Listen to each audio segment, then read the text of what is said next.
तो चलिए इस वीडियो के माध्यम से हम समझते हैं कि भारत में लिंगानुपात की दृष्टि से कौन सा राज्य शीर्ष पे है और कौन सा राज्य सबसे कम लिंगानुपात वाला है। तो इस तरह से यहाँ पर इस वीडियो में आपके पास डेटा दिख रहा है।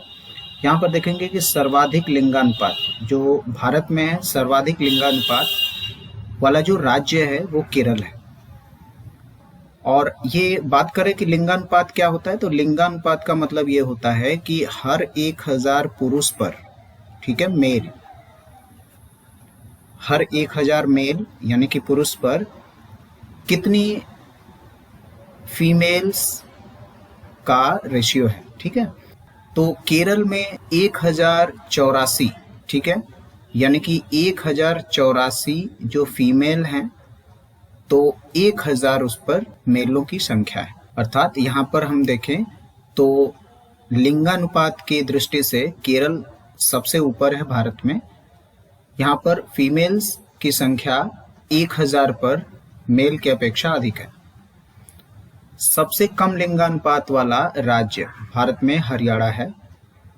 यहाँ पर 879 फीमेल पर 1000 मेल पर है, ठीक।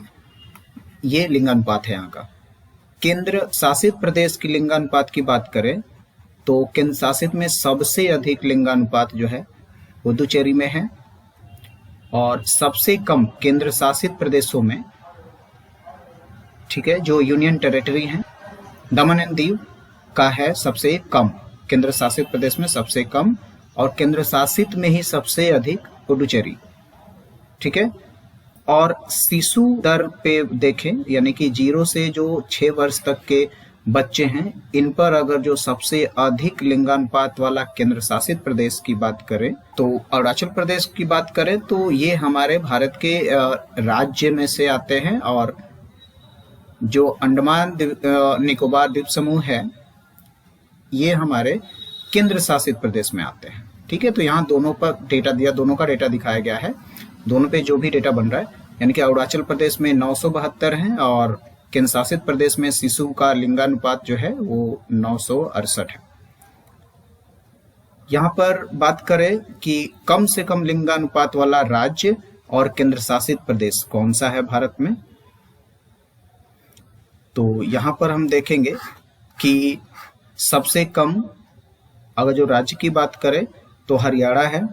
राज्य की बात करें तो हरियाणा में लिंगानुपात 834 है 0 से 6 साल की उम्र वाले, यानी कि इसको शिशु लिंगानुपात कहते हैं। और दिल्ली जो केंद्र शासित प्रदेश है उसमें 871।